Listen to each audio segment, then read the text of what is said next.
Ya pemirsa, masih bersama kami di rangkaian spesial report Pilkada Serentak 2024. Masih bersama saya Gati Kamka.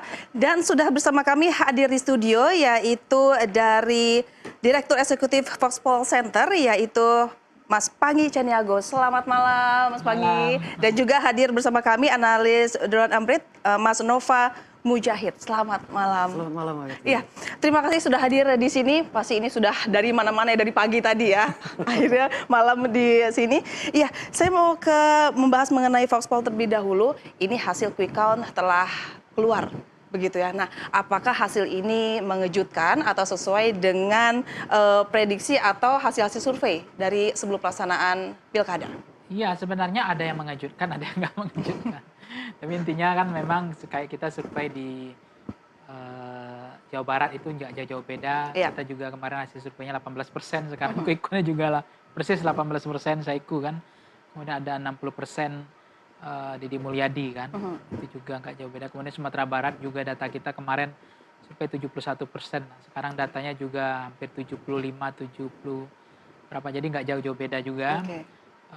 Termasuk misalnya di NTT juga tidak terlalu jauh-jauh beda juga hasilnya, dan di beberapa daerah lain ya. Artinya beberapa daerah sesuai lah, tidak mengejutkan ya. Iya, tapi ada mungkin beberapa daerah memang agak beda, tapi kita nggak survei di beberapa daerah banyak yang mengejutkan itu kan katanya di Banten gitu ya. Oke, nanti kita akan membahas mengenai hal yang mengejutkan. Ini kalau misalnya dari publik sendiri, ini bagaimana? Apakah sama ada yang mengejutkan juga?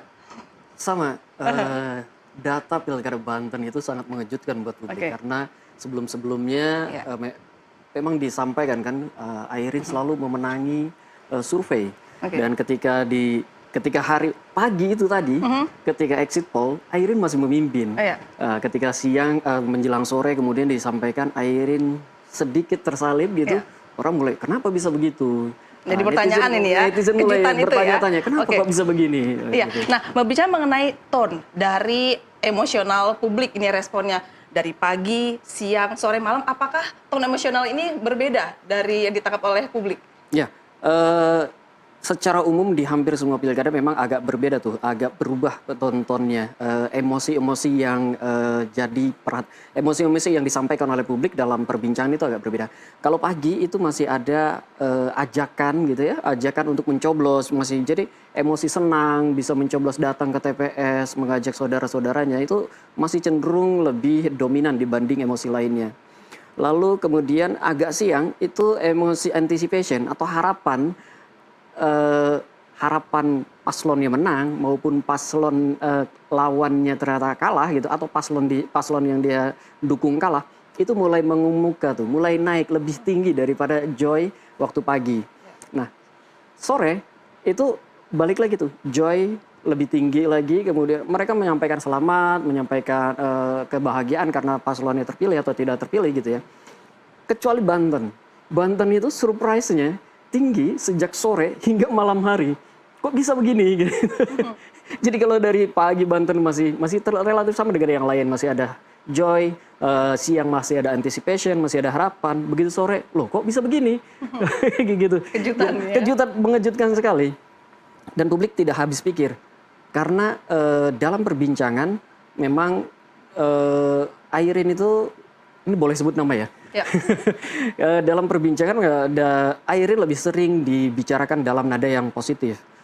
Ketika debat dia lebih diapresiasi daripada lawannya.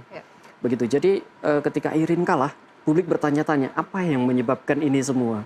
Saya kira lembaga survei juga harus bertanya-tanya tuh, kenapa tuh bisa Airin kalah itu. Oke, sekarang kita jawaban dari lembaga survei Voxpol itu bagaimana? Tadi Bapak Pangi menyatakan bahwa memang di Banten adanya kejutan. Apa yang bisa dilihat dari lembaga survei Voxpol Center? Iya, memang Banten ini kan menariknya fenomenanya itu kan banyak hal. Karena lembaga survei itu kan membaca data kapan diambil. Setelah data kapan diambil, kita nggak bisa lagi melihat situasi setelah itu. Karena banyak variabel faktor yang membuat hasil survei nanti akan berbeda. Kan kadang kita juga sering disalahkan, kok hasil survei beda dengan hari H-nya gitu. Padahal kan menjelang hari, jangankan hari H ya, Sekarang kita survei tidak ada kampasing. Besok kita survei ada kampasing. Itu sudah beda hasilnya. Satu, kita survei belum ada tim sukses turun. Sekarang udah turun. Itu juga akan berbeda. Ya. Satu, calonnya belum pernah menyapa, sekarang udah menyapa. Kita survei tentu akan berbeda juga. Apalagi ini ada minggu tenangnya yang waktunya tidak tenang. Ya. Terasa gerusuk calon.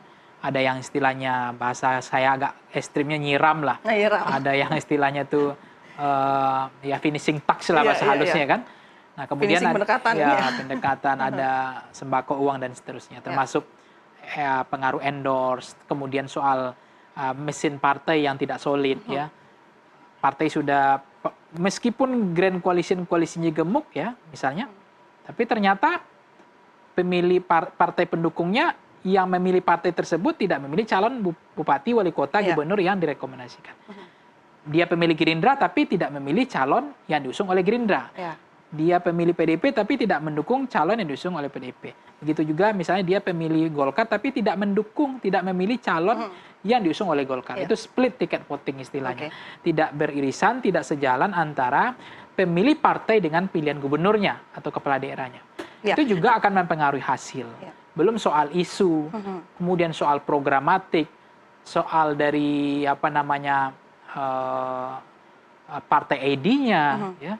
Itu juga akan berpengaruh. Nah, seperti Jakarta, fenomenanya kan menarik. Kenapa Jakarta itu menarik? Karena Jakarta itu kan isu itu cepat sekali berkembang. Nah, isu janda ini kan kadang apakah mendongkrak atau tidak, kan juga penting juga untuk dipahami. Kemudian soal apakah betul Ridwan Kamil kemarin all out habis serius gitu untuk bertarung? Karena ada indikasi-indikasi sinyal, misalnya orang mengatakan ya RK ini KTP aja nggak bisa diganti ke Jakarta gitu kan. Tadi kan ada apa gitu. Padahal ganti KTP itu kan gampang. Politik itu kan nggak boleh lurus-lurus banget. Ya kita jadi warga Jakarta kan gitu.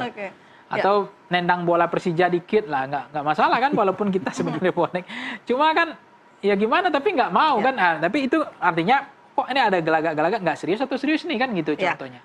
Kemudian endorse juga dilakukan oleh Jokowi efek maupun Prabowo efek, tapi akhirnya kondisinya seperti sekarang.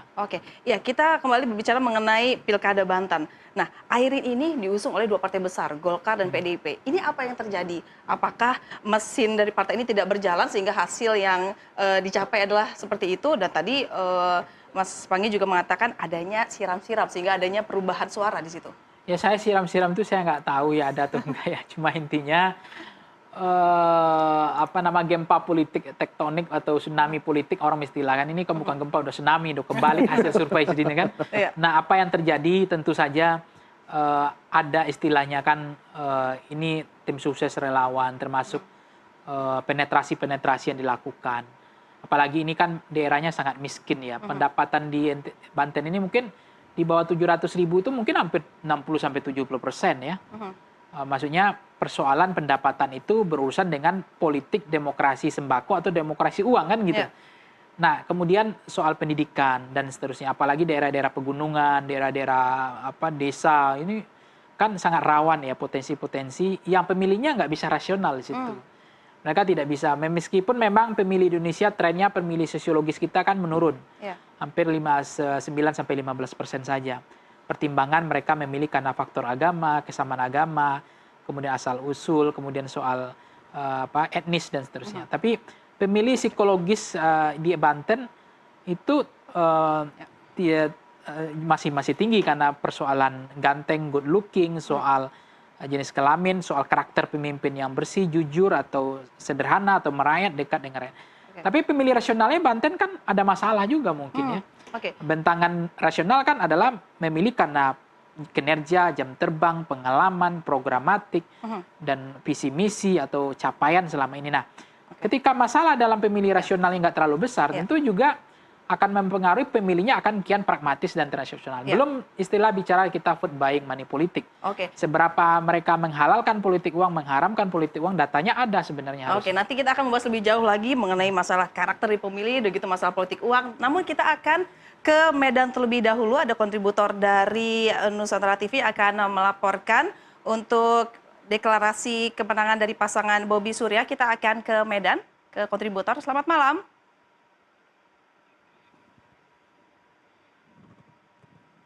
Ya, Ya, nampaknya sambungan terputus. Nanti kita akan kembali menyapa rekan kami di Medan, Sumatera Utara. Kita akan kembali. Tadi sudah dijabarkan oleh Mas Panggi mengenai apa menjadi penyebab sehingga Airin akhirnya unggul begitu. Apakah itu sudah menjawab dari pertanyaan netizen begitu? Kenapa akhirnya Airin yang diusung oleh partai besar itu Golkar dan PDIP?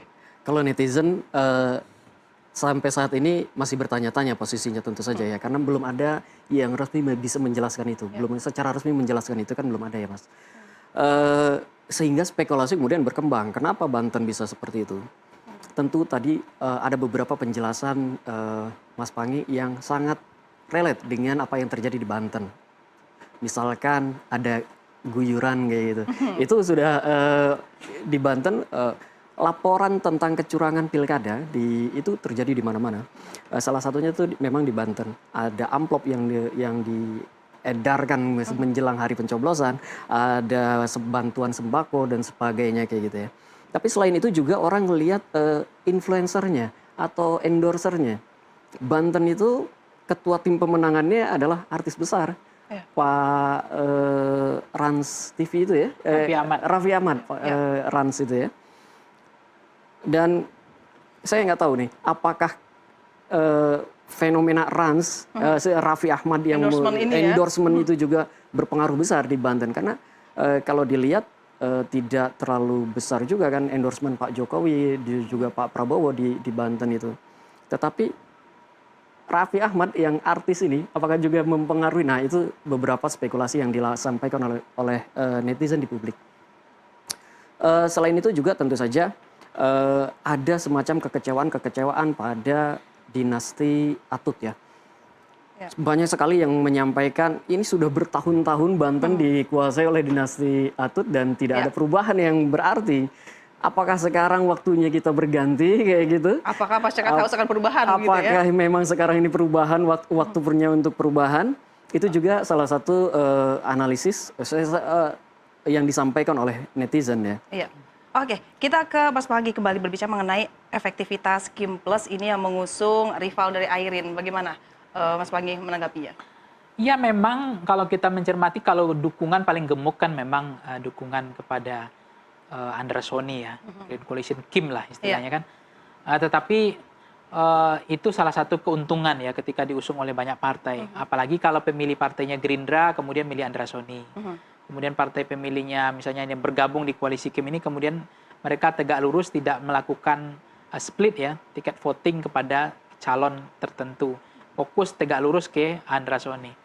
Nah persoalannya kan ini kan orang mengatakan ini Airin dinasti yang lawan kemudian kekuatan logistik dan kemampuan. Tetapi kan dari data kita misalnya Banten ini kita punya data ya, Banten ini sejauh ini data Banten yang masuk itu adalah dari data kita itu data masuk sekarang udah 100% Banten. Kita itu Andra Soni itu 57,01% di jam 21.32 ini, kemudian Airin 42,99%. Nah sebarannya adalah kalau kita lihat data per kabupaten ya, Kabupaten Lebak misalnya, ini kan Andra Soni unggul 57,66%. Ya. Kemudian Airin hanya 42,3%. Kabupaten Lebak. Karena di Banten ada 8 kabupaten kota kan. Kemudian di Pandeglang. Pandeglang ini Andra Soni unggul lebih telak lagi. 60 berbanding 31. Lebih jauh di separuh, lagi ya. Ya separuh di sana Pandeglang. Nah kita gerak geser ke Serang. Kabupaten Serang. Ini angkanya 4356. Jadi unggul Andra Soni 56%. 43 adalah Airin. Jadi 3 baik dari Lebak, Pandeglang, Serang masih unggul Andra Soni. Nah kalau kita geser ke Kabupaten Tangerang misalnya, itu angkanya Andra Soni sudah 60 berbanding 39 dibanding Airin 39. Kemudian Kota Cilegon. Nah Kota Cilegon ini tadi data kita masih unggul siapa? Airin ya. Tapi di Kota Cilegon ini yang unggul adalah Airin. Ya, ini Airin yang unggul. Tadi kan Kabupaten Lebak nggak unggul, Pandeglang nggak, kemudian Serang nggak, Cilegon Kota Tangerang nggak. Nah, Cilegon unggul. Unggulnya adalah 54 sama 10%. unggul Airin. Nah, kalau kita masuk ke Kabupaten Serang juga masih unggul Andrasoni. Oke, Itu artinya hanya di Cilegon aja nih ya. 55,53% ya. Kemudian Airin 44,7%. Nah, kemudian Kota Tangerang. Kota Tangerang masih unggul Andrasoni 58%. Kemudian Airin 41. Nah, satu lagi yang unggul adalah Kota Tangerang Selatan. Ini kan lumbungnya Airin termasuk wali kota. Artinya kan, di ya. dua daerah Jadi ini dia ya, unggul yang di unggul. Kota Oke. Cilegon sama Kota Serang. Kabupaten Tangerang Kota Tangerang Selatan. Selatan, Itu ya. angkanya dominan, signifikan 65% berbanding 34%. Oke, itulah tadi perolehan untuk Banten ya. Nah, kita akan kembali menyapa rekan kita di Medan, Sumatera Utara yang akan melaporkan, yaitu Wahyu Pratama yang akan melaporkan dari pos pemenangan Bobi Surya. Kita akan ke rekan kami. Selamat malam. Selamat malam, Ya, Ganti. silakan dengan laporannya. Ya, saat ini saya berada di rumah pemenangan Bobi Nasution dan Surya. Bobi Nasution langsung masuk ke rumah pemenangan dan langsung disambut oleh para pendukungnya dan para relawannya. Dari hasil perhitungan sementara, Bobi Surya unggul dibandingkan dengan Edi. Dalam sambutannya, Bobi juga mengatakan dirinya akan bekerja lebih keras lagi untuk Sumatera Utara. Demikian, Ganti. Ya, Iya, Wahyu. halo Ganti. Iya, informasinya pukul berapakah Bobi akan iya. Ya, Bobi tadi tiba di rumah pemenangan sekitar jam 8 dan saat ini Bobi masih berada di rumah kemenangan dan rencananya Bobi sendiri dan para relawan akan membantu para korban banjir yang berdampak saat ini di Kota Medan. Demikian, berarti. Ya, baik, terima kasih rekan Wahyu Pratama melaporkan dari Medan, Sumatera Utara. Selamat tugas kembali, kami terus menunggu informasinya. Ya, kita kembali ke narasumber kami, yaitu Mas Pangi Ceniago dari Volpol Center dan juga Mas Nova Mujahid dari analis Drone Emprit. Ya, tadi kita sudah membahas mengenai Banten ya. Nah, kita akan bergeser ke DKI Jakarta. Ini hasilnya bagaimana bisa dibedah oleh Voxpol Center hingga malam ini, seperti apa ini hasilnya? Ya, di Jakarta data kita udah 100%, Oke. 21,36 ya. Itu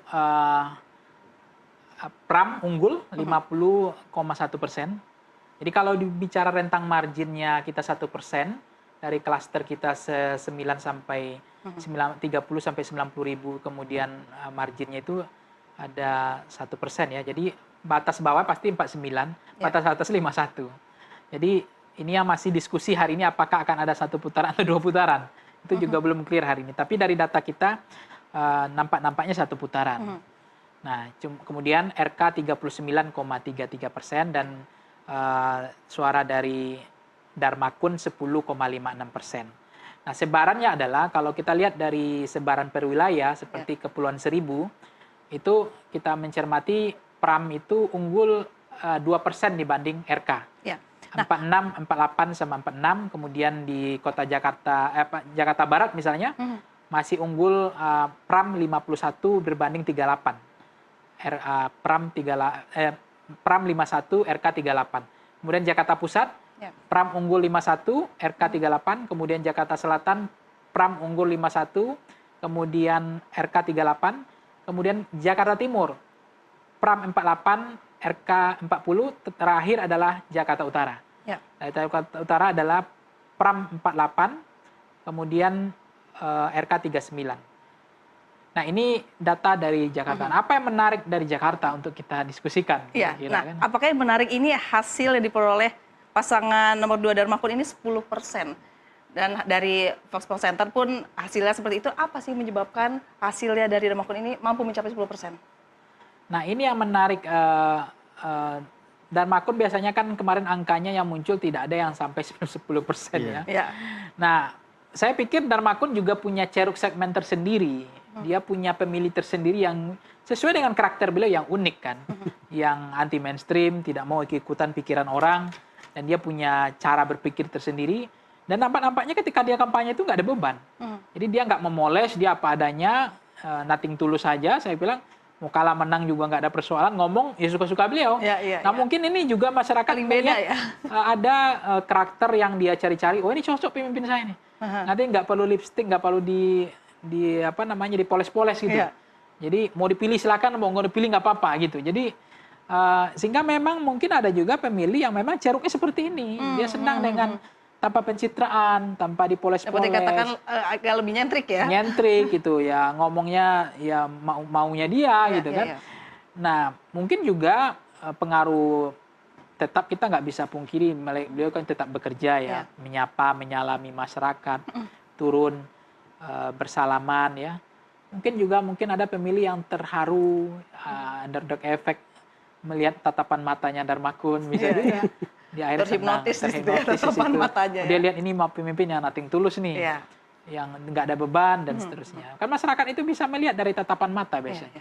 Nah itu mungkin menambah ceruk segmen pemilih beliau yang hasil survei kata 5%, sekarang udah 10%. Jadi 10%. Jadi 2 kali lipat ya. Nah benar tidak, publik ini akhirnya itu benar menjawab mengenai itu adalah karakter yang dicari, karakter yang nyentrik, yang beda begitu dari calon lainnya. Apa komentar dari publik begitu saya mengenai kira pasangan ini? Kalau Pak Darmakun itu memang dia disukai karena kejujurannya. Dia tampil apa adanya. Itu salah satu magnet yang paling besar ketika netizen berbicara tentang Darmakun. Berbeda dengan Pak RK dan Pak Pram yang dinilai banyak sekali memoles citra dirinya kayak gitu. Pak Darmakun tidak ada upaya untuk itu. Kejujuran itu yang paling banyak dibicarakan ketika membicarakan Pak Darmakun. Lalu yang kedua, saya kira banyak juga netizen yang kemudian mungkin bahasanya begini, mau pilih siapapun pasti Darmakun tidak akan terpilih gitu ya. Mau pilih 1, pilih 2, mau pilih 3, Darmakun toh tidak akan terpilih. Jadi kalaupun saya melabuhkan pilihan saya ke Darmakun tidak akan mengubah apapun kayak gitu. Banyak juga yang bicara seperti itu. Jadi Pilkada DKI Jakarta dilihat juga oleh publik, khususnya pemilih Darmakun, ajang lucu-lucuan, Mbak. Bukan hal yang perlu diperjuangkan gitu. Ini lucu-lucuan aja toh. Dua-duanya baik nomor 1 maupun nomor 3 bukan pilihan yang mereka sukai. Kayak gitu. Jadi ya sudahlah Darmakun saja. Daripada tidak memilih, itu menjadi pilihan ya gitu. Iya itu betul. Tapi juga kalau lihat Pilkada DKI Jakarta secara umum, publik memang, netizen memang bahkan pada hari terakhir perbincangan, pada jam-jam pencoblosan, itu antusiasme untuk mengajak rekan-rekannya untuk datang ke TPS itu lebih tinggi dibanding perbincangan hal serupa di tempat-tempat lain. Jadi apalagi setelah keluar hasil itu tuh exit poll, ayo kita semakin kenceng tuh, ayo kita pastikan kemenangan paslon yang kita dukung. Gitu. Nanti kita akan membahas mengenai hasil exit poll untuk Pilkada Jakarta. Dan pemirsa tetaplah bersama kami di Special Report Pilkada Serentak 2024, tetaplah bersama kami. Ya pemirsa, masih bersama kami di Special Report Pilkada Serentak 2024. Pemirsa, Ketua Umum PDI Perjuangan Megawati Soekarnoputri menyatakan sikap atas hasil hitung cepat Pilkada 2024 di sejumlah daerah, salah satunya di Provinsi Jawa Tengah. Dalam pernyataan sikapnya, Megawati menyatakan adanya tindakan tidak fair dalam pemilihan kepala daerah di wilayah Jawa Tengah. Saudara-saudara sekalian, demokrasi kini terancam mati akibat kekuatan yang menghalalkan segala cara. Kekuatan ini mampu menggunakan sumber daya dan alat-alat negara. Hal ini nampak di beberapa wilayah yang saya amati terus-menerus seperti Banten, Jawa Tengah, Jawa Timur, Sumatera Utara, hingga Sulawesi Utara, dan berbagai provinsi lainnya. Di Jawa Tengah misalnya, saya mendapatkan laporan betapa masifnya penggunaan pejabat kepala daerah hingga mutasi aparatur kepolisian demi tujuan politik elektoral. Ini tidak boleh dibiarkan lagi, mengingat Mahkamah Konstitusi telah mengambil keputusan penting bahwa aparatur negara yang tidak netral bisa dipidanakan. Saudara-saudara sekalian, saya mengenal Jawa Tengah dengan baik. Saya terpilih sebagai anggota DPR RI 3 kali. Jawa Tengah bukan hanya kandang banteng, namun menjadi tempat persemaian gagasan nasionalisme dan patriotisme. Saya melihat energi pergerakan rakyat, simpatisan, dan kader yang militan, dan seharusnya tidak akan terkalahkan jika pilkada dilakukan secara fair, jujur, dan berkeadilan. Iya, Mas Pangi mau komentari dari Ketua Umum PDI Perjuangan mengenai adanya hal tidak fair di Pilkada Jawa Tengah. Bagaimana, Mas Pangi? Jawa Tengah itu menarik juga ya. Mungkin setelah Jakarta paling bising di Jawa Tengah. Gitu. Karena ini memang kantong-kantongnya Jawa adalah kunci kan. Jadi katanya kalau gubernur Jawa Tengah, gubernurnya Jakarta itu menjadi batu loncatan menjadi calon presiden kan gitu selama ini. Dan menjadi kuncian lah ya. Istilahnya ini juru-juru kuncinya itu ada di daerah-daerah ini. Nah, Jawa Tengah ini kan dari data temuan-temuan kita selama ini itu pemilihnya partai ID-nya kuat biasanya. Jadi orang memilih tidak hanya karena figur ya, tapi juga karena partai pengusung. Nah, melihat PDIP-nya. Jadi siapapun yang diusung oleh PDIP pada waktu itu, mazhabnya mereka pilih. Kenapa? Bukan karena figurnya, tapi karena partai pengusungnya. Nah, data kita di Jawa Tengah kemarin menunjukkan bahwa 30% itu pengaruh partai pengusung. Jadi ada 60% memang masih figur menjadi basis penentu. Tetapi partai ID-nya udah hampir 16-19%. Itu besar sekali. Nah, makanya tidak heran pada pemilu-pemilu sebelumnya siapapun yang diusung oleh PDIP di Jawa Tengah itu pasti menang. Walaupun elektabilitasnya 0, gitu. Tapi kalau PDIP yang ngusung dia naik. Kalau kita lihat Andika itu di awal survei-survei kita masih 1%, 2%. Sekarang coba lihat hasil tambahan. Artinya terjadi lonjakan trennya luar biasa kan kenaikannya. Dari elektabilitas, pembukaan elektabilitasnya baru 5%, tapi sekarang udah berapa? Terakhir saya nggak tahu data Jawa Tengah terakhir ya. Tetapi inilah fakta bahwa Jawa Tengah selalu menjadi perhatian serius. Saya pikir juga tangan-tangan DPP juga main bagaimana mengatur termasuk Jawa Tengah, bagaimana Presiden Jokowi langsung tidak hanya mendatangi tim sukses atau relawan, langsung Pak Jokowinya menyapa, menyalami, bertatap muka, langsung bagi-bagi kaos ya, langsung turun ke bawah-bawah, ke basis-basis itu. Ya ini juga nggak mungkin bisa lepas bahwa pengaruh Pak Jokowi masih sangat ada ya. Jokowi efek itu masih sangat besar di Jawa Tengah mungkin ya. Kalaupun Jokowi turun di DKI saya lihat hanya bertemu dengan tim sukses atau relawan. Tapi kalau Jawa Tengah langsung ketemu sama pemilih. Ini memang tanda-tanda memang mungkin waktu itu sangat kompetitif. Karena kompetitif Pak Jokowi mengatakan saya nggak perlu turun di Medan tapi udah aman. Saya turun di Jawa Tengah belum aman. Nah mungkin itu yang mempertebal hari ini selisih. Jadinya turun di Jakarta itu kurang ya, Pak Jokowi ini ya kurang total gitu ya. Ya nampak-nampaknya hanya say hello dengan tim sukses relawan kan. Jadi itu menjadi penyebab.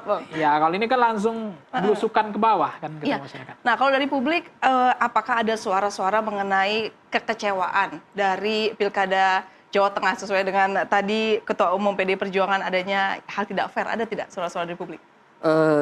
Kalau tadi yang disampaikan hal yang tidak fair kayak gitu, pengerahan atau penggunaan amplop katakan begitu, itu sebenarnya suara seperti itu disampaikan dan dilaporkan di hampir semua kabupaten, kota, dan tingkat provinsi. Pemilihan kali ini memang kuat sekali, banyak sekali laporan seperti itu. Tapi memang kalau dilihat kita lihat percakapan di berbagai daerah yang mengadakan pilkada di 5 kota besar di pilkada, Jawa Tengah adalah salah satu kota yang percakapannya paling tinggi. Sekaligus juga percakapan volume percakapan antara para kandidatnya itu tidak jauh berbeda. Jadi kalau di Jakarta itu RK dan Pram memang agak tinggi Pram gitu ya sedikit. Di Jawa Barat itu Dedi dan Seiku lebih tinggi Dedi, yang lainnya ketinggalan gitu. Tetapi kalau Jawa Tengah itu agak tipis-tipis saja tuh. Bedanya tiap harinya itu paling cuma 1.000 mention, 2.000 mention, itu tidak terlalu tinggi, tidak terlalu banyak. Nah, kemudian pertarungan narasi di Jawa Tengah juga sangat kuat ya. Black campaign-nya tuh kuat banget, hoax-nya kuat juga beredar di sana, negatif campaign-nya juga sangat ramai. Dan itu beredar selama masa kampanye. Lalu pada hari ini, ketika pencoblosan dan terlebih setelah diumumkan, suara kekecewaan karena pagi sebelumnya pendukung 01 itu masih optimis. Pendukung Pak Andika itu masih optimis kita bisa memenangkan ini. Tetapi begitu matahari kemudian berjalan, penghitungan exit poll juga sudah kemudian dikeluarkan, apalagi terakhir quick count dikeluarkan, suara kekecewaan itu semakin mengeras. Tetapi kalau dilihat klasternya, dia hanya ada di klaster tertentu saja. Berbeda dengan kalau tadi kita bicara Banten, kayaknya semua yang bicara Banten bingung kenapa bisa begini. Tapi kalau di Jawa Tengah, klaster yang memprotes hasilnya itu hanya klaster, memang betul tuh, hanya klaster PDIP saja yang memprotes. Kenapa kok bisa begini? Ada kecurangan, tapi ya di tempat lain juga banyak kecurangan kayak gitu. Sehingga dan banyak juga yang tidak kaget dengan hasilnya, mengingat menjelang masa tenang itu kan Pak Jokowi turun langsung ya kampanye di beberapa tempat tuh, di Tegal, di Brebes, di Pekalongan ya, dia ikut menyapa masyarakat. Memang betul tuh, akhirnya pada masa tenang kelihatan kalau perbincangan tentang nomor 2, paslon nomor 2 itu sedikit naik pada saat masa tenang, sedikit naik dibandingkan sebelumnya. Itu dikatrol oleh perbincangan Pak Jokowi, kedatangan Pak Jokowi. Ada pro kontra, tetapi lebih banyak yang mengapresiasi itu. Yang bikin melejit itu ya. Betul. Sebelumnya agak naik sedikit ketika Pak Prabowo mengendorse Pak nomor 2. Tetapi lebih banyak yang bersuara negatif terhadap endorsement Pak Prabowo itu, karena posisinya sebagai presiden kayak gitu. Tetapi berbeda dengan Pak Jokowi, ketika Pak Jokowi turun, itu langsung perbincangan naik betul. Dan itu dibicarakan tidak hanya oleh klaster pendukungnya, tetapi juga oleh klaster masyarakat yang tidak menyatakan saya pendukung ini atau saya pendukung itu. Mau pro ataupun kontra, setidaknya dia kemudian dibicarakan. Setidaknya kemudian program-programnya menjadi dilirik oleh publik gitu kan, diperdebatkan kayak gitu. Ya. Seperti itu, Mbak. Iya. Nah, isu percakapan yang menjadi tren dari Pilkada Jawa Tengah ini, apakah isu endorsement yang paling tertinggi? Endorsement itu hanya di minggu-minggu terakhir saja. Endorsement Pak Jokowi itu memang naik di minggu-minggu terakhir. Tetapi kalau dilihat pada hari H ini, yang pertama itu memang antusiasme untuk mendukung para paslon. Yang kedua adalah laporan-laporan kecurangan. Memang betul tadi disampaikan, memang banyak sekali laporan-laporan kecurangan. Juga berbagai macam kekagetan. Misalkan ada yang melawan kota kosong gitu ya, di Jawa Tengah itu. Lalu ada yang kok bisa salah satu calon bupati gelarnya lulusan luar negeri dan sebagainya, tapi kalah dengan yang hanya bermodalkan 30.000 kayak gitu. Hal-hal seperti itu. Jadi selain endorsement, yang kedua yang paling tinggi pada hari ini sebenarnya, endorsement tadi ya, seminggu sebelumnya, pada hari ini yang paling tinggi adalah antusiasme untuk mendukung. Yang kedua adalah itu tadi, laporan tentang kecurangan yang terjadi di berbagai daerah di Jawa Tengah. Oke, iya, Mas Pangi, apakah benar memang faktor endorsement ini menjadi kunci kemenangan dari pasangan nomor 2? Endorsement dari Pak Jokowi di akhir-akhir ini, di waktu ending ini? Ya sejauh ini memang kita nggak punya datanya ya. Kita juga problem juga sih, menyimpan masalah di situ. Cuma kalau dari dulu waktu Pak Jokowi masih presiden, ya kita mengatakan jangankan endorse, makan dengan Pak Jokowi aja udah menjadi elektoral gitu. Cuma hanya dipoto, habis itu udah naik elektabilitas kan. Tiba-tiba Pak Prabowo naik lagi elektabilitas, hanya duduk sama Jokowi, nggak ngapa-ngapain. Nah sekarang kalau Pak Jokowi sudah sampai turun gunung kayak begitu Jawa Tengah, berarti kalau nggak menang ya kelewatan sih menurut saya. Gitu ya. Nah makanya endorse ini Jokowi, kan kita menguji nih Prabowo efek apakah lebih besar daripada Gerindra efek. Itu juga melihat Jokowi efek apa lebih besar daripada PDIP efek gitu kan. Itu yang sedang diuji di Jawa Tengah. Nah, tetapi di Jawa Barat nampaknya itu tidak terlalu maksimal, tidak berhasil. Karena memang kembali orang kepada figur ya, karena orang lebih dekat dengan calon gubernur, dia mengenal calon gubernur, apalagi nih figurnya Rano Karno ini kan lebih hebat jangan-jangan dibanding Jokowi efek gitu. Iya benar-benar. Nah, itu juga menjadi tantangan tersendiri. Tokoh Betawi ini ya. Betawi ini dengan nyelenehnya, dengan bahasanya nggak pakai ribet ini kan.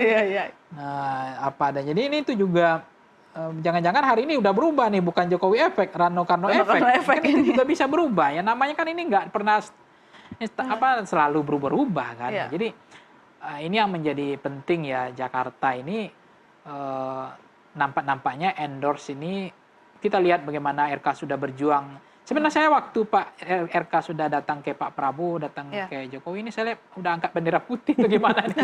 Karena udah nggak bisa lagi. Ini efek endorse-nya masih setengah-setengah mungkin di situ ya. Iya, melihat kan, karena mungkin juga mereka melihat tren ya. Karena kan elektabilitas itu nggak perlu di hari hanya, tapi trennya kalau dia menang di awal tapi tren terus-terus ya jadi masalah. Tapi kalau ada tren yang nggak terlalu tinggi tapi naik terus ya bagus kan gitu. Jadi pilkada selalu lebih menaik itu bicara tren juga gitu. Oke, kita bergeser ke Jawa Barat. Ini Deddy Mulyadi Erwan menang telak ini. Bagaimana hasil dari Quick Count Voxpol Center? Bagaimana hasilnya? Yang Jawa Barat ya? Iya. Nah, Jawa Barat itu menarik data kita yang hasil, bukan Jawa Barat kita nggak ada Quick Count Jawa Barat. Oke, yang menjadi penyebab akhirnya Deddy Mulyadi ini benar-benar unggul mutlak ini apa dari penilaian Mas Pangi? Survei kita sebelumnya memang sudah leading waktu itu, ya, memang jauh ya. Meskipun kita berharap mesin PKS panas di ujung kan waktu itu. Memang biasanya kan PKS itu elektabilitasnya 3%, habis itu naik 9, habis itu bisa 28%, bisa 30. Nah, tetapi memang Jawa Barat ini, karena Deddy Mulyadi kan bukan pemain baru ya, dia pemain lama dan udah mendarah di Purwakarta, masyarakat pernah jadi caleg, pernah jadi... Ketokohannya sudah dapat lah ya. Bukan elektabilitas kemarin siang, jadi memang mereka membangun elektabilitas itu kan ibaratnya itu kampanye politik permanen yang udah lama. Jadi ini hasil elektabilitas ini bukan elektabilitas yang 1-2 tahun, ini ulang dia kerjain, ini panen, dibangun dari panen 30 tahun ini, jangan-jangan kan. Jadi memang udah nggak kebendung di situ kan, ditambah lagi memang Pak Prabowo juga sangat menginginkan. Makanya kenapa RK harus ke Jakarta kan? Mungkin juga itu, mungkin inginnya kader tujuannya ini ujungnya terjawab ya tujuannya. Bagi Gerindra nggak apa-apa kalah Jawa Barat, yang penting kader gua Gerindra Jawa Barat nih kan gitu. Nah itu yang kemudian mungkin apakah salah langkah atau tidak, tetapi memang di waktu itu kan ranjau-ranjau politik mau dibereskan sama RK. Dengan janjian Kim waktu itu nggak ada lawan tanding nggak sebanding. Artinya kalaupun ada independen ya namanya Darmakun kan gitu.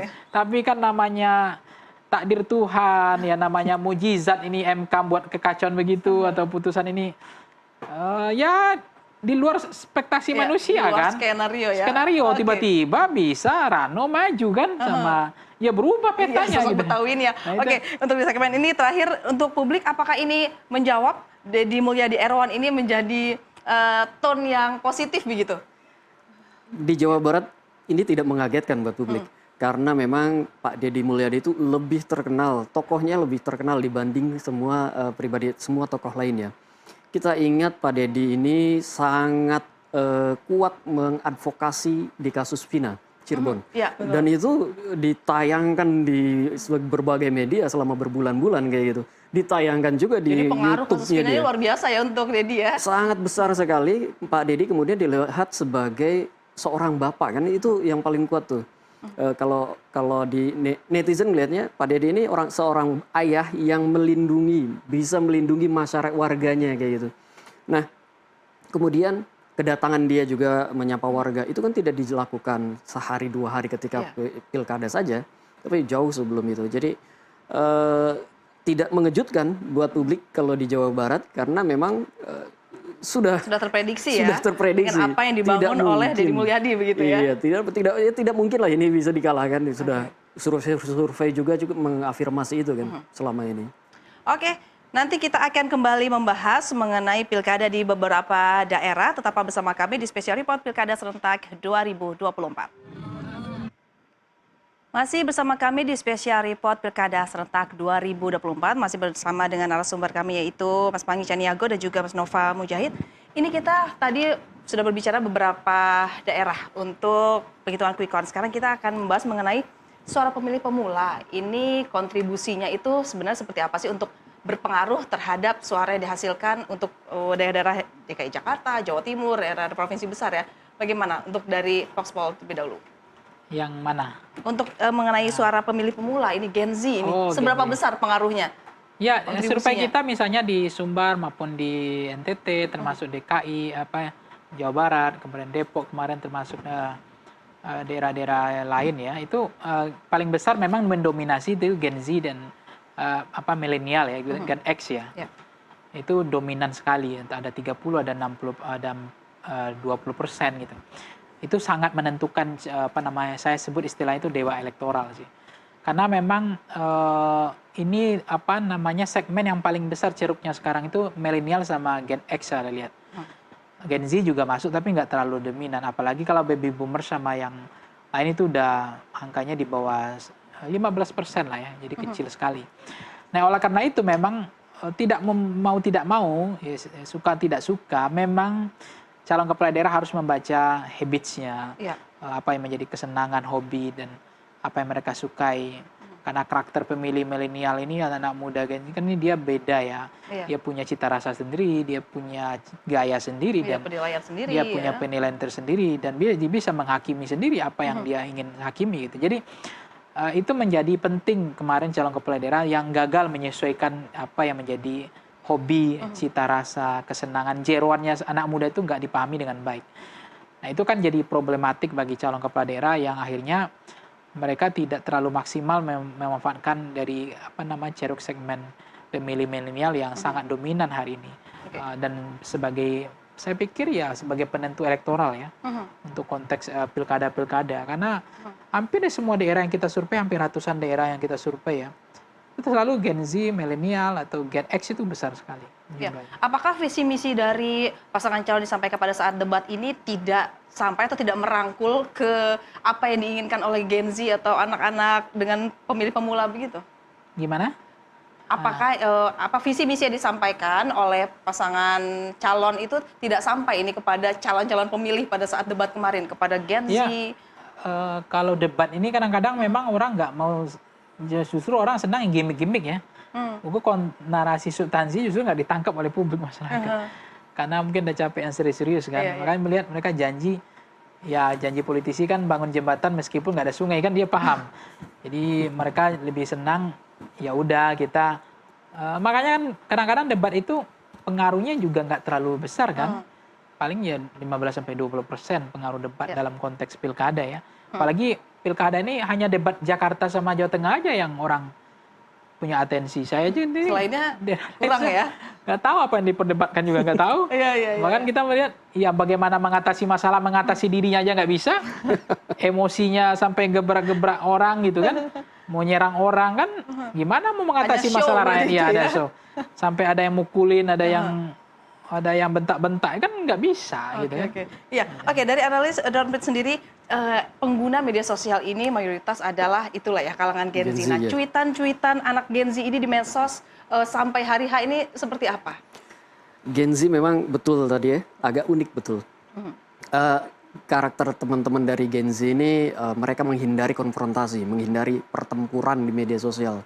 Jadi lebih sering teman-teman Gen Z itu mengunggah kalau itu adalah dukungan dalam bentuk yang agak aman. Misalnya mengunggah karyanya, mengunggah video, mengunggah meme, itu kan lebih aman tuh. Mengunggah musik dan seterusnya.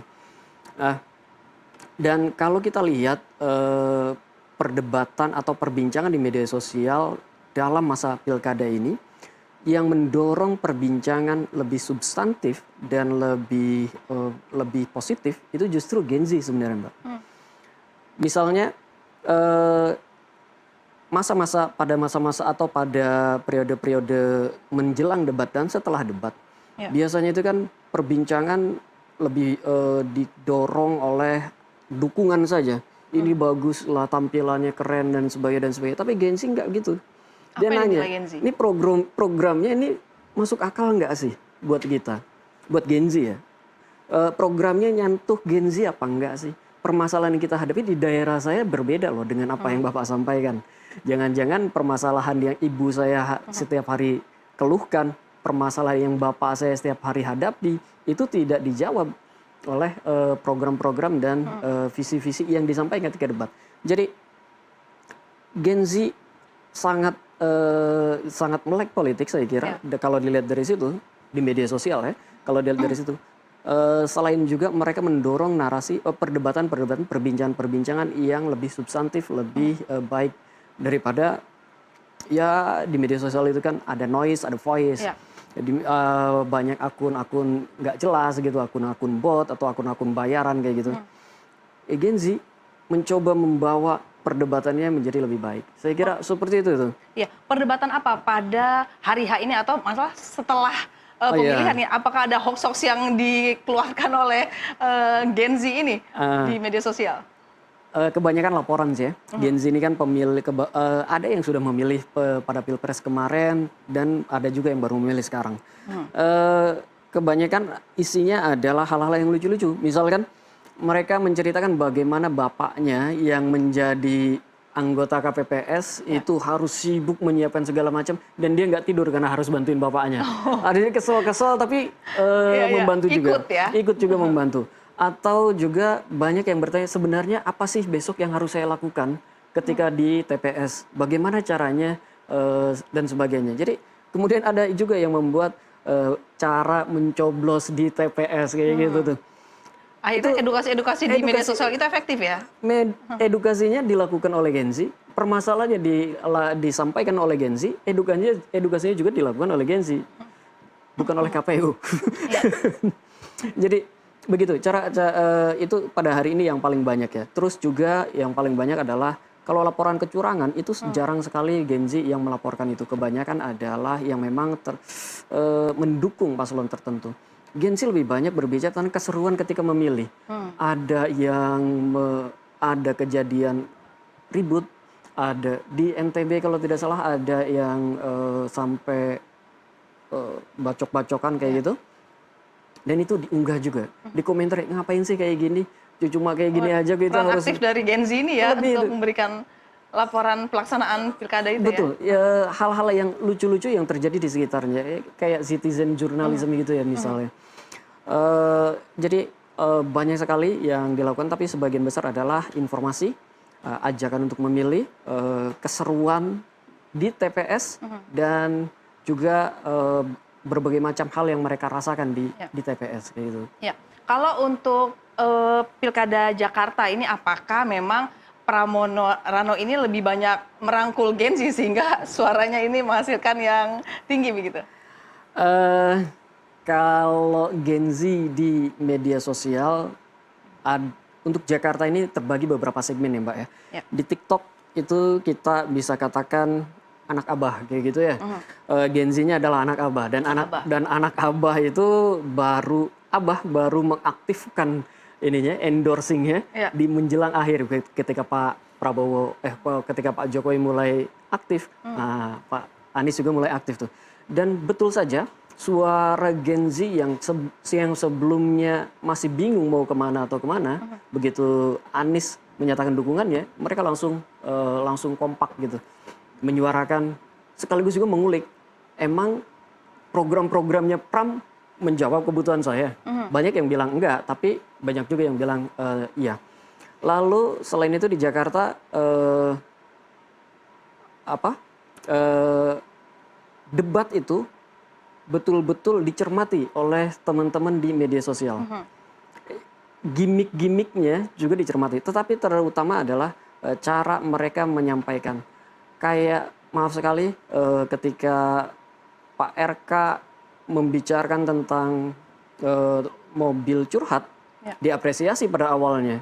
Karena itu relate banget dengan kebutuhan Gen Z kan. Ada psikologi gitu ya. Seperti itu. Tapi kemudian juga dibahas. Ini sebenarnya masuk akal nggak sih yang kayak gini? Setelah ada jawaban juga tuh dari Pak Pram. Oh ternyata lebih banyak yang mendukung, lebih banyak yang ini kayaknya lebih masuk akal nih. Kira-kira kayak gitu. Dan itu disampaikan tidak dalam bentuk teks saja, tetapi kebanyakan disampaikan dalam bentuk video. Nah, video-video kritikan kepada para calon itu lebih banyak kita dapati ada di TikTok tuh. Jadi di Twitter mereka berantem, tapi di TikTok mereka mengendorse tokoh yang mereka sukai atau mengkritik dengan cara yang lebih soft mungkin ya tentang program-program yang dinilai kurang tepat untuk Jakarta. Ya, cara soft itu mungkin yang lebih humor gitu, lebih efektif di situ ya. Iya, mereka kayaknya kalau mereka mau lebih sampai ya. Lebih sampai, betul. Dan kelihatan Pak Pram maupun Pak RK kan berusaha menggapai mereka ya. Tapi kayaknya program-programnya balik lagi sih ke programnya, kalau memang tidak ada nggak relate gitu dengan mereka, ya kritik juga. Ya, iya, Mas Pangi, dari Voxpol sendiri, dari pantauan Voxpol, apakah faktor mengenai klaster dari anak abah dan juga adanya klaster-klaster ini itu menjadi pengaruh besar? Ya. Anak abah itu kan jangankan gitu, tingkat partisipasi sekarang kan hanya tadi 50, ada yang 60 katanya. Jadi jangan-jangan ya memang partisipasi karena nggak ada abahnya bertarung gitu.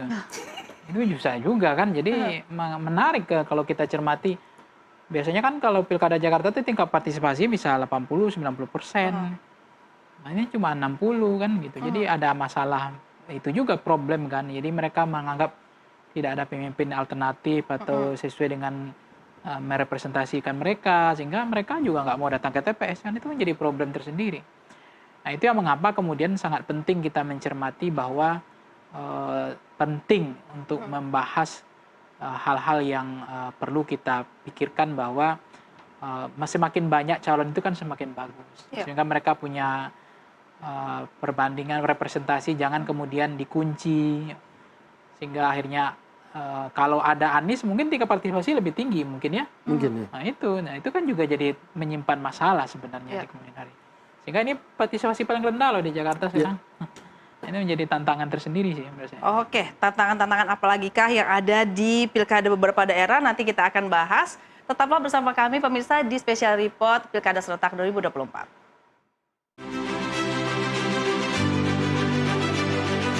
Ya pemirsa, kembali bersama kami di Special Report Pilkada Serentak 2024. Kita akan kembali membahas mengenai Pilkada untuk wilayah Sumatera Barat.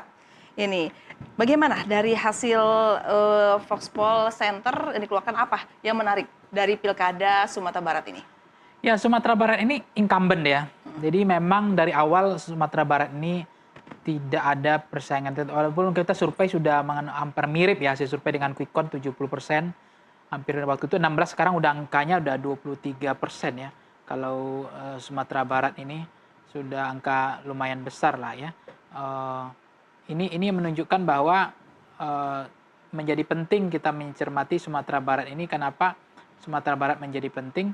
Karena pemilihnya itu ya di data kita kan 77, ini 16% kemarin lawan tanding EPI di Arsda ini. Sekarang udah 22%, ada kenaikan 6%. Meskipun ada kemarin lembaga survei yang rilis hasilnya katanya imbang, ya menang EPI di Arsda. Gitu. Tapi hari ini hasil quick count-nya ya gimana mau lihat mengatakan menang gitu. Ini kejarannya 22 dengan 77%, gimana? Ini menurut saya ini bukan gempa, ini kebalik juga ini. Jadi tapi itu kenapa itu, Mas? Nggak tahu, lembaganya juga katanya ada di asosiasi juga gitu. Tapi ya udahlah, kita nggak ngurus lembaga orang lain. Yang penting kita percaya bahwa dengan data kita bahwa kita sudah melakukan spot check, quality control yang ketat. Ya kalau kita itu spot check itu nggak main-main, Mbak. Kita rekaman mereka wawancara aja tuh ada di aplikasi kita. Ya kalau dia nggak upload nggak bisa on progress, laporan nggak selesai. Ya, ada titik sampai sebaran responden dia mau ke WC aja tuh ketahuan, ada Google Map-nya ada katanya. Dia wawancara di rumah warung warga ketahuan, Mbak. Itu di potret. Jadi itu semua dengan teknologi kan. Itu ngontrol data kan. Belum kita spot check soal fotonya, kemudian sesuai nggak dengan titik TPS yang terpilih, dan titik respondennya sesuai dengan sampling frame kita gitu. Jadi kita kembali kepada Sumatera Barat ini karena memang incumbent, memang waktu itu hampir tidak ada lawan tanding yang sebanding waktu itu menurut saya. Karena memang gubernur unik ya, Sumatera Barat ini gubernur yang, karena Sumatera Barat ini karakter pemilihnya itu tidak hanya bicara pengalaman dan prestasi. Apalagi itu yang dia kadang ada cenderungan ke kebijaksanaan. Pemimpin yang bijaksana, mengayomi. Jadi dinilai sosoknya ya? Sosok yang figur yang religius, itu pengaruh di Sumatera Barat. Kalau di daerah lain, survei lain, religius itu nggak terlalu menjadi penting. Mereka justru lebih menarik bagi mereka kinerja, prestasi, pengalaman. Tapi Sumatera Barat itu tokoh seorang keayahan gitu, kebapakan gitu, agak mengayomi, dia tidak mau menyerang, kesantunan itu, dia sebagai orang yang merangkul gitu loh, masyarakat. Itu menjadi penting. Nah, sosok itu ada pada Mayaldi sekarang. Saya mengatakan beliau kemarin itu adalah sosok yang memang dia itu, saya lihat habitsnya itu Mayaldi di situ. Dia turun ke bawah bertemu masyarakat, sahur di rumah-rumah yang kotor, Mbak. tanah. Ya. Itu dia nggak jijik dan dia menikmati itu. Kenapa? Dia Karena dia mendekatkan diri ke ya dia warga memang itu ya. politisi yang tidak ada beban di soal situ. Tapi kalau orang politisi nggak biasa, Mbak, masuk ke rumah orang miskin aja udah menggigil, Mbak. Kelihatan gesturnya. Karena ya. memang bukan habits dia di situ. Iya. Dia apalagi dilayani selama ini kan. Nah, dia merasa dia terbebani. Enggak, dia bilang, saya menikmati. Sehingga dia tidak heran kita datang dia ke rumah warga, ada sahur, dia ada desa yang nggak pernah dalam sepanjang sejarah saya dengar katanya dikunjungi oleh gubernur, dia datang ke sana, Mbak, dan sampai. Ya. Nah, ditambah ada wakil gubernurnya, ini dari Gerindra ya. Gerindra juga mesinnya cukup kuat di sana. Ya. Nah, sosok Pasko ya. Ya. Nah, ini juga dia kombinasi segmennya udah beda. Dia yang satu namanya Mayaldi masjid ke masjid, yang Dasko ini kafe ke kafe, dan Pasko ini adalah, maksud saya Pasko ya, wakilnya ini itu konser tiap malam, Mbak. Ada selawatnya dikit ujungnya kan. Nah, ini menarik. Jadi kombinasi segmen mereka juga berbeda. Iya. Makin kuat lagi tuh. Ditambah memang appropriating-nya, level confidence-nya Sumatera Barat, kinerjanya beliau udah 60%, lapornya hijau kan. Nah, ini yang Sumatera Barat, data kita termasuk hari ini adalah 100%. Ya, Sumatera Barat, data yang kita sampai hari ini ya, perolehan Sumatera Barat tuh Mayaldi 77,99%, kemudian Epileh Dasda 22%. Nah, kalau kita lihat sebaran, ini ada 19 kabupaten kota, Mbak, jadi nggak bisa saya bacakan ini kayaknya. Banyak Mayoritas sekali. semua mutlak. Ya, hampir semuanya datanya ya gini, Mbak. Oh, oke. Jauh semua ya. Nggak ada satupun yang menang gitu. Iya. Nggak Nah, ada. kalau dari analis Drone Prit sendiri menilai bahwa apakah memang sosok yang tadi dikatakan oleh Mas Panggi ini betul, masyarakat Sumatera Barat itu menginginkan sosok yang religius, yang kebapaan, itu akhirnya masyarakat masih yakin terhadap incumbent, itu yang diharapkan. Betul. Kalau di Sumatera Barat, dalam 3 hari terakhir ini, ketika berbicara sumber, justru yang paling banyak dibahas itu tentang polisi tembak polisi, bukan tembak tentang polisi. pilkada. Itu yang menjadi hot isunya Itu yang malah ya. menjadi hot issue di sana. Tapi kalau tentang berkaitan dengan pilkada, sepertinya masyarakat Sumbar sudah sampai pada satu kesimpulan memang incumbent ini tidak bisa dilawan. Jadi mau berbicara apapun tentang pilkada, ujung-ujungnya memang dia adalah tokoh yang cukup berprestasi gitu. Betul tadi ini mengayomi dan itu berterima buat masyarakat Sumbar. Hampir tidak ada perbincangan negatif terhadap paslon nomor 1 di Sumbar. Sedikit sekali. Oke. Nah, tadi berbicara mengenai sosoknya yang mengayomi. Kalau dari kinerja bagaimana penilaiannya? Iya, kalau orang Apakah melihat memang benar-benar puas atau terhipnotis dengan sosoknya itu?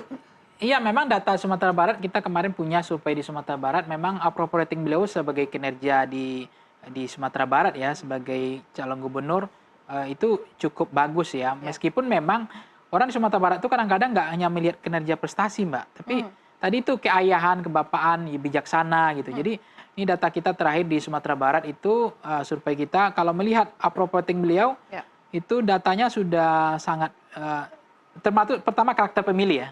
Itu pemilih rasionalnya 63% rasional, kinerja, visi misi 63%. dan kapasitas. Sosiologis 14%, termasuk tinggi. Karena agama, karena asal daerah dan suku bangsa. Psikologis 16%.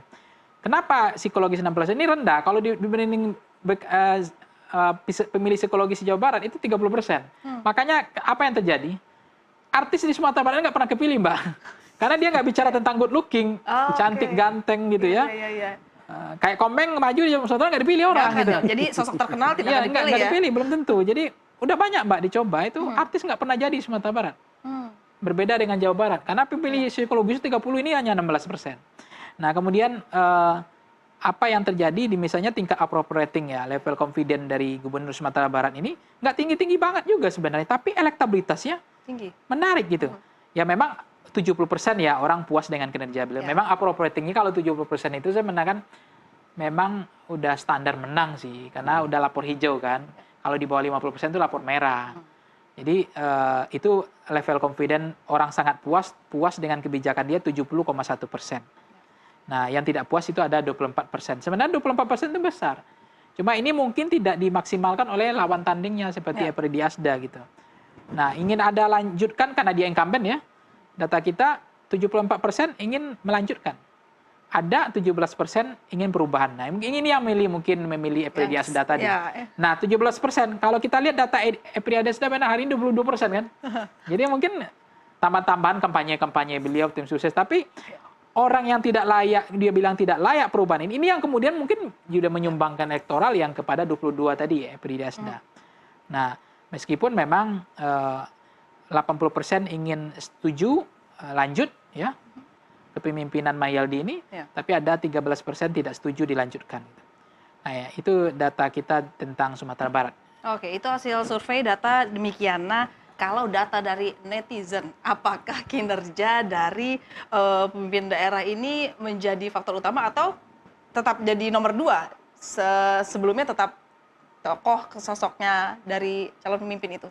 Berbeda-beda, beda tempat, beda juga preferensinya.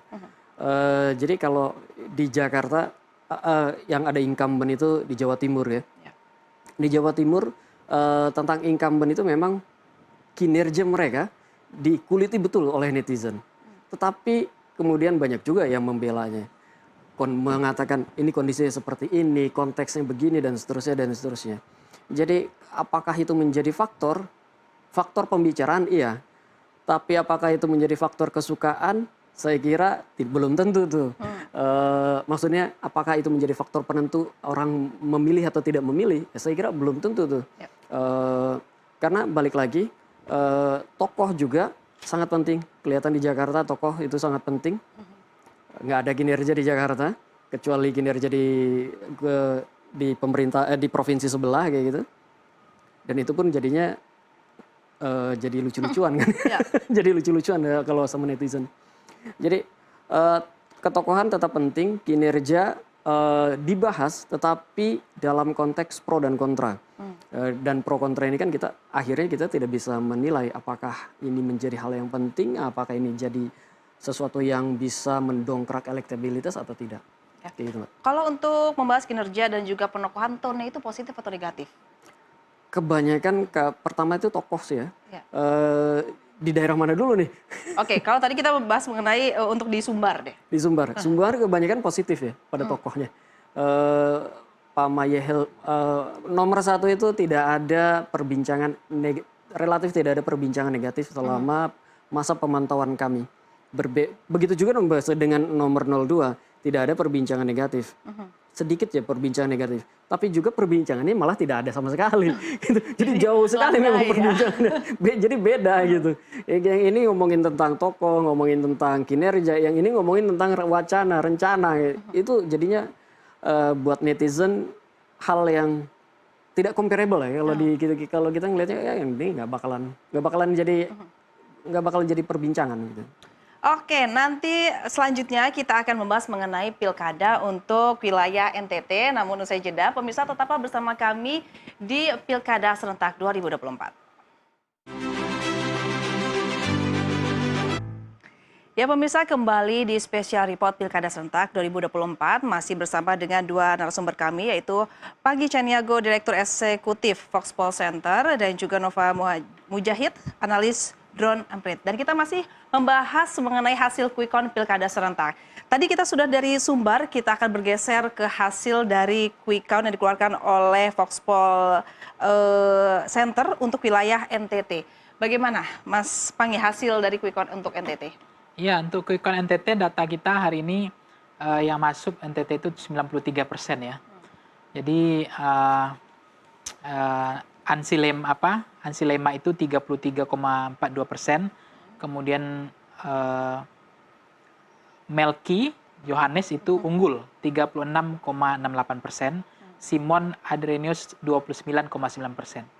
Jadi NTT ini memang tidak jauh ya tidak hasilnya, jauh beda 3-4% ya sampai sekarang. Tapi dari data ini menunjukkan Melki unggul ya dan memang dalam hasil survei kita juga masih sangat Melki unggul, tetapi masih kompetitif waktu itu.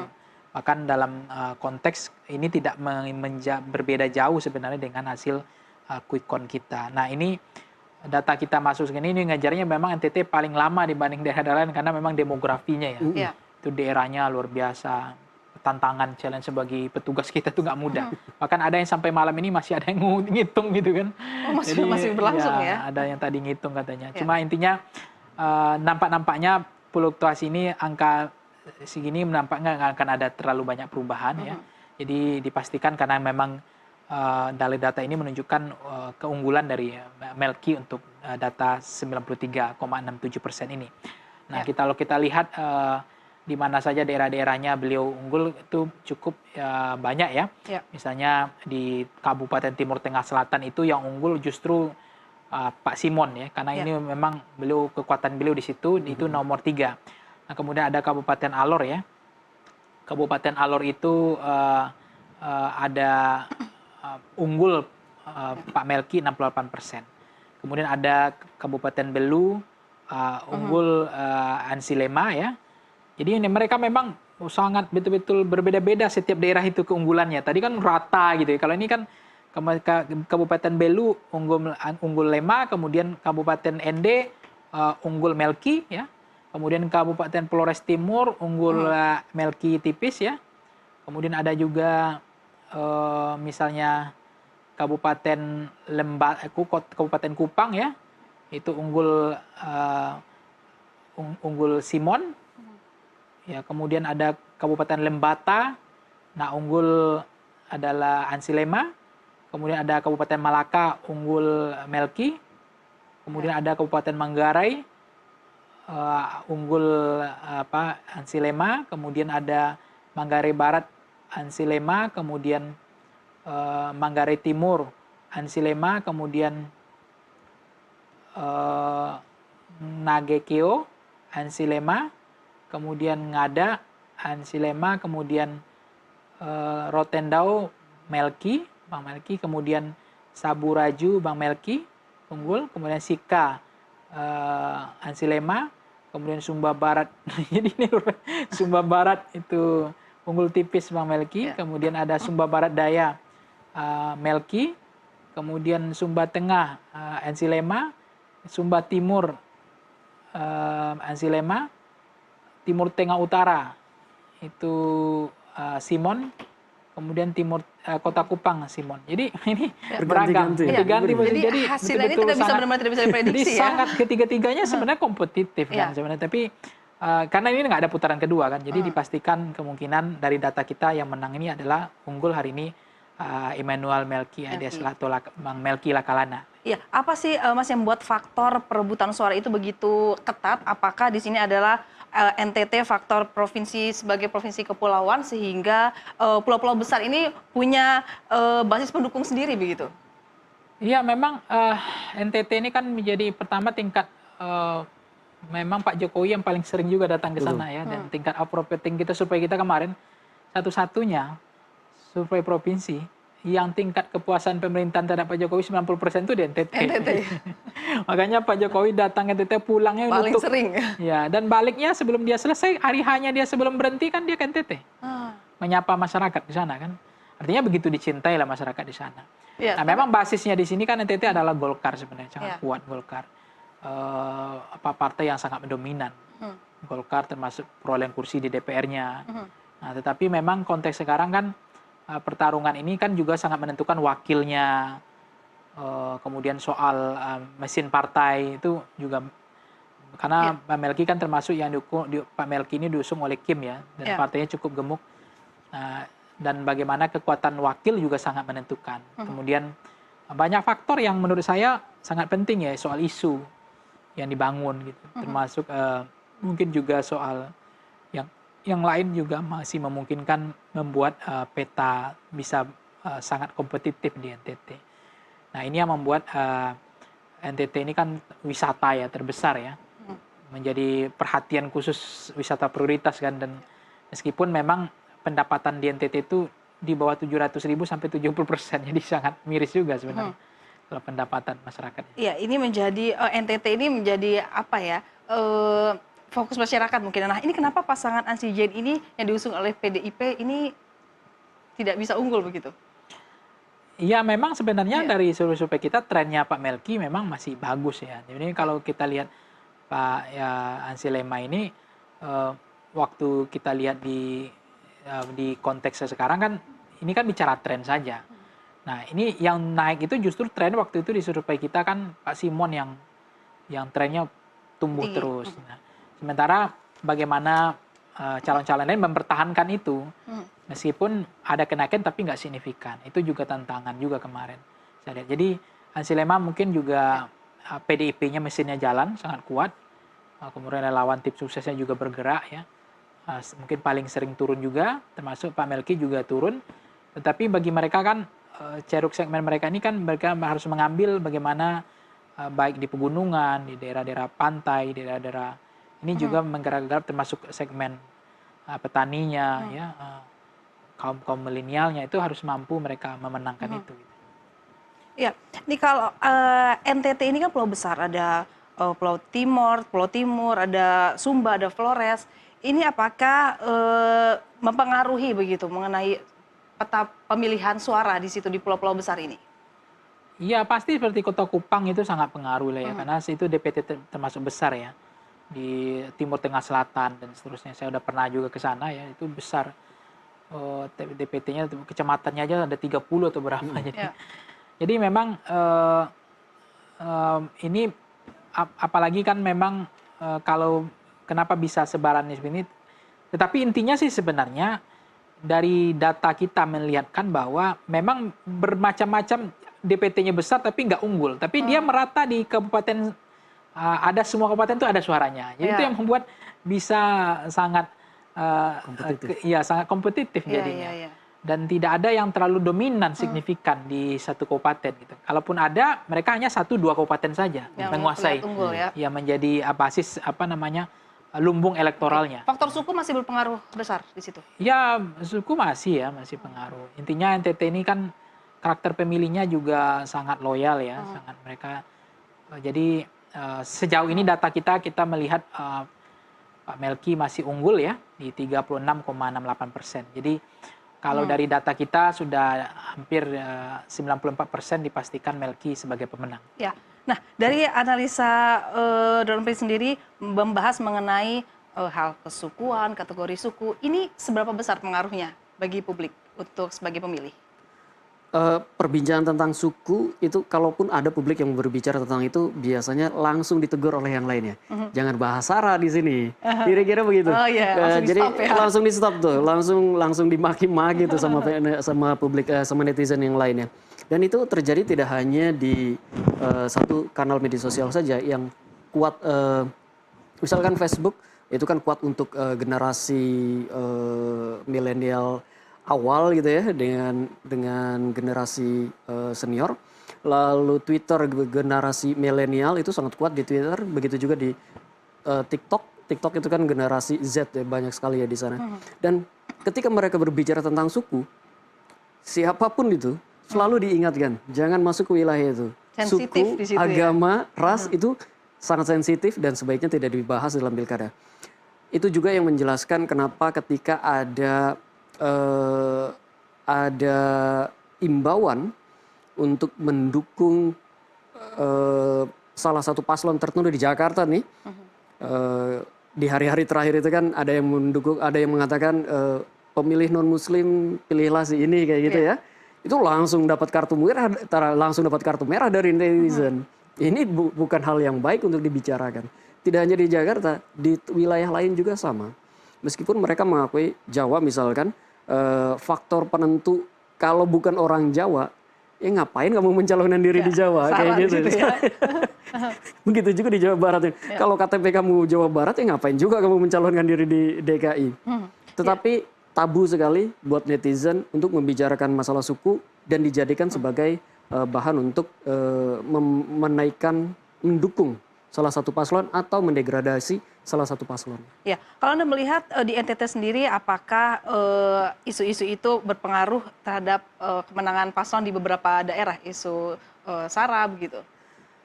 Sayang sekali data kami di NTT tidak terlalu banyak ya. NTT lebih banyak kita lihat itu di Facebook dan sebagian TikTok.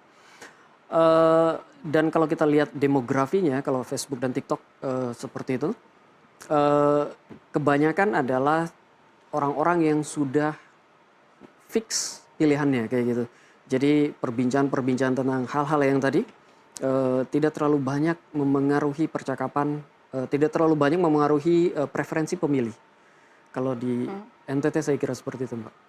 Oke, kalau dari Voxpol sendiri melihat apa yang menyebabkan Melky Joni ini unggul dari paslon lain? Apakah memang faktor masyarakat sana sudah mengenal sosok dari Melky atau bagaimana? Ya, karena Pak Melky ini orangnya humanis ya. Dia sangat dekat, tidak berjarak dengan masyarakatnya. Jadi mungkin mereka juga menginginkan pemimpin yang mengayomi, tidak sering berantem ya. Karena gubernur sebelumnya katanya sering ribut ya dengan masyarakatnya, gaya-gaya preman itu. Itu juga mungkin menjadi mereka ingin sosok yang mengayomi, yang lebih santun, lebih menjadikan rakyat itu bukan musuh. Seperti warga Sumbar ya, begitu ya? Iya, kayak Sumbar dengan gubernurnya sekarang kan, dengan calon penantangnya sekarang. Jadi kerjanya ya bagaimana berantem dengan rakyat aja gitu kan. Nah itu kan juga menjadi problem tersendiri kan. Jadi kalau Pak Melky ini saya lihat karakternya adalah dia itu sangat mau turun ke bawah, menyapa, menyalami masyarakat, say hello. Tatapan masyarakat dengan mata beliau, dia tahu bahwa ini pemimpin yang nothing tulus. Itu juga menjadi kekuatan beliau. Karena beliau menjadi anggota DPR sudah teruji juga. Bahkan hari ini mundur kan. Sebenarnya jadi anggota DPR untuk menjadi calon gubernur ini gitu. Dan beliau adalah bagaimana berhasil menaikkan suara Golkar di NTT, menguningkan partai Golkar. Juga di NTT beliau juga berhasil melakukan banyak kepala daerah yang kemudian meningkatkan jumlah perolehan kursi partai-partai Golkar dan bagaimana dia membangun aspirasi dan aspirasi membangun puskesmas, rumah sakit, membawa dana dari pusat karena memang NTT persoalannya pada sumber dayanya dan termasuk infrastruktur kan itu dibawa oleh Pak Melky. Jadi Pak Melky itu kekuatannya saya cermati beliau cuma memang mungkin faktor wakil juga menjadi hal penting kemarin. Tetapi dalam konteks ini saya pikir beliau sudah mengambil keputusan yang terbaik dan sekarang juga beliau sudah dipastikan menang dalam pilkada ini. Dan Pak Melky ini adalah sosok yang disenangi oleh Pak Prabowo juga. Jadi beliau mungkin ya kenapa Gerindra menjatuhkan pilihan ke beliau, mungkin juga Pak Prabowo menginginkan salah satu adalah Pak Melky salah satu yang menjadi harapan beliau di Nusa Tenggara Timur ini, terutama untuk membangun infrastruktur yang luar biasa dibangun Pak Jokowi, mungkin ingin dilanjutkan oleh Pak Prabowo dengan lewat tangan perpanjangan salah tangannya satunya pariwisata. Pak Melky. Ya, salah satu pariwisata karena kan itu skala wisata prioritas kan di sana. Iya, artinya di sini kekuatan partai politik dan juga parpol pendukung ini menjadi faktor utama untuk menjadi suara ini dapat menjulang begitu. Ya, memang tidak hanya faktor partai pengusung ya, tetapi karena figurnya. Karena kalau kita uji biasanya kan menguji seberapa besar sih pengaruh figur dibanding program, dibanding isu atau dibanding partai pengusung, itu tetap figur masih dominan di atas 60% dibanding yang lain-lain. Gitu. Oke, tadi kita sudah membahas NTT, masih ada satu data lagi dari Voxpol Center, yaitu untuk pilkada di Depok ya Mas ya? Ya, nanti kita akan membahasnya, tetaplah bersama kami di Special Report Pilkada Serentak 2024.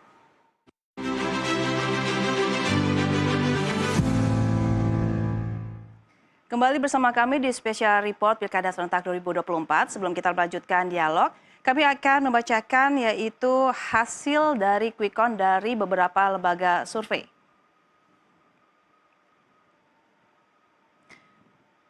Yang pertama yaitu hasil quick count Pilkada Banten 2024. Dari LSI, yaitu dari Arin Ade sebesar 45%, Andra Ahmad 55%, data yang masuk yaitu 97,89%. Dan untuk dari Voxpol Center data yang masuk sudah 100%, di mana Airin Ade yaitu 42,92%, untuk Andra Ahmad unggul 57,08%. Artinya ini sudah dipastikan ini ya Mas Pangi, ini sudah satu putaran begitu ya. Oke, kita lanjutkan melihat hasil quick count untuk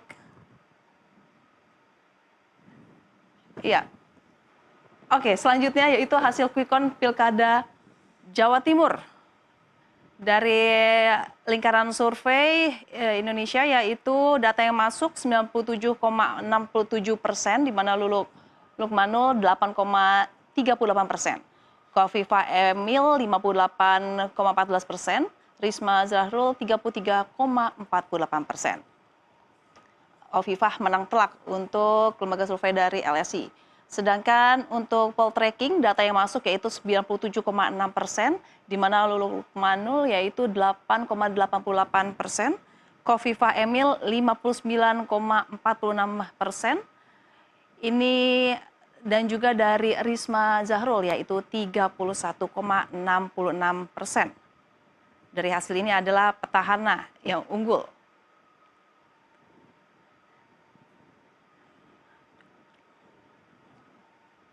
Ya, selanjutnya yaitu hasil quick count Pilkada Sumatera Utara dari LSI, data yang masuk yaitu 97,33%, di mana Bobi Surya yaitu unggul 63,09%, Edi Hasan 36,91%, dan dari indikator data yang masuk 96,33%, untuk pasangan Bobi Surya 62,63%, untuk Edi Hasan yaitu 37,37%.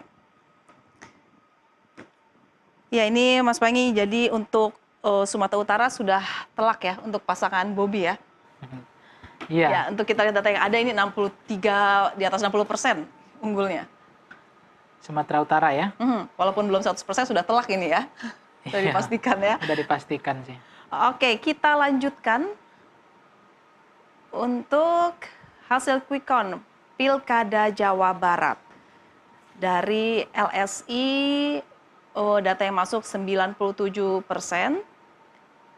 Untuk Acep dan Gitalis yaitu 10,44%, JJ Ronald 9,02%, untuk Ahmad Ilham yaitu 18,35%, Dedi Erwan yaitu 62,19%. Dari indikator data yang masuk yaitu 100%, di mana untuk Acep Gitalis 9,67%.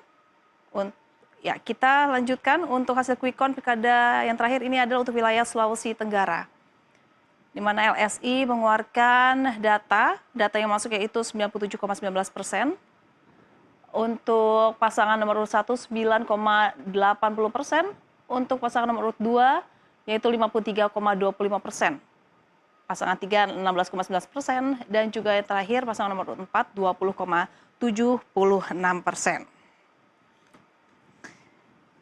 Iya, ini di segmen akhir ini Mas Mangi, dari data yang sudah masuk hampir 100% ini ya, data yang masuk. Nah, apakah ini data yang sudah dikatakan bahwa itu adalah pemenangnya, atau seperti yang tadi di NTT kan masih persaingan ketat ini ya? Apakah mayoritas ini sudah terlihat petanya siapa pemimpin yang terpilih gitu? Iya, memang yang menetapkan KPU ya. Kita nggak boleh, kita hanya memberikan gambaran. Iya, dari gambaran lembaga survei bagaimana? Kalau data 90%, sebenarnya dari data 45% kalau nggak terjadi persaingan, kan yang membuat kita jantungan juga itu kan persaingannya kadang-kadang margin 1% itu kan. Iya. Naik 49, 50, 51, naik 52, itu kan yang. Tapi kalau sebenarnya data itu kan kelihatan di dashboard IT itu kelihatan. Data itu landai, grafiknya itu kan kelihatan. Jadi sebenarnya dari data 30% untuk kita pilpres sudah bisa lihat sebenarnya siapa. Ya? Jadi nggak perlu nunggu 100% gitu. Cuma kan memang melihat fluktuasi itu tetap terjadi, apalagi persaingan-persaingan ini banyak di daerah itu ketat gitu. Tapi nggak semua juga, ada yang tadi kayak di Sumatera Barat kan udah jauh beda sekali kan. Nah, kita juga survei di Sumatera Barat itu hampir di semua kabupaten kota itu hasil survei kita nih baru dapat saya informasinya banyak yang sesuai dengan prediksi kita gitu. Kayak di Bukit Tinggi ya, sesuai dengan prediksi kita. Di Kabupaten Solo kita survei juga kemarin, kemudian di beberapa daerah ya, termasuk Kota Pariaman ya, ada di beberapa daerah. Jadi ini kita juga mencermati data-data survei itu sebenarnya bisa mencerminkan juga ya, tetapi itu tidak bisa menjadi acuan, kepastian karena itu hanya gambaran saja. Apakah dari pengalaman pilkada-pilkada sebelumnya pilpres, apakah data dari quick count ini tidak jauh berbeda nanti dengan hasil dari real count KPU? Ya, sepanjang yang kita cermati yang selama ini ya insya Allah nggak akan terlalu banyak jauh beda, karena memang ini kan bagaimana metodologinya, ya kan. Habis itu data yang masuk di validasi, ya kan. Sesuai nggak C1 planonya dengan data yang diinput, ya. Kemudian sesuai nggak TPS-nya, sampling prem TPS-nya dengan yang diupload TPS yang terpilih gitu. Itu kan sangat ketat di situ kita. Maka memang sepanjang yang kita cermati, kita udah hampir 20 tahun ini sebagai lembaga survei, ya, 15 ya. Mendekati 20 tahun. Jadi 15 tahun lah, ya. Jadi 3 kali pemilu. Jadi mulai dari Prabowo ya Prabowo Hatta, ya, Prabowo Sandi, sama Prabowo Gibran. tiga generasi dari musim durian sampai musim rambutan. Sama, Musim manggis ini. Dari analis non Brit, nggak ada beda-beda, quick count itu biasanya. Akan ya tidak jauh berbeda lah, ya, nanti hasilnya sudah bisa terlihat, ya. Mas Nova, apakah besok trennya ini apa? Ini publik akan membicarakan apa? Apakah masih akan membicarakan mengenai memperdebatkan hasil dari hasil quick count? Apa ada isu baru nih? Yang menang siapa? Apa sudah jadi perdebatan di situ di Kalau kita media sosial? Iya, kalau di media sosial, kalau kita ikuti tren pembahasannya, itu dari tahun ke tahun memang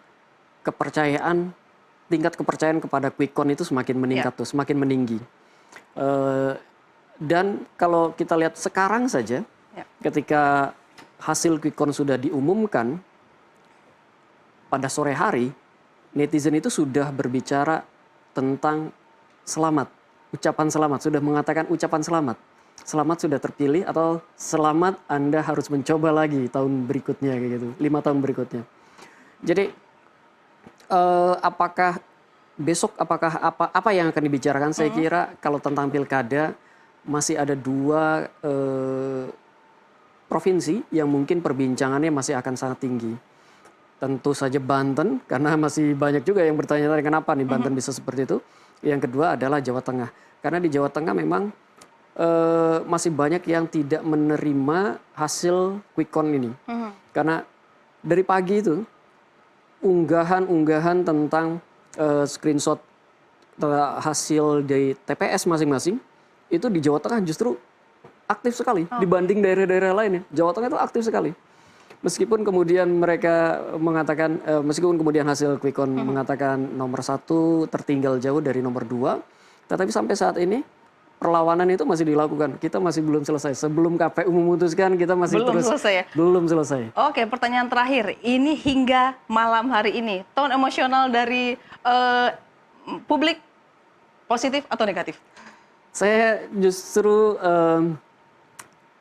tadi siang itu saya membaca beberapa unggahan di sosmed, di TikTok, di Twitter yang mengatakan bersyukur pilkada sudah selesai.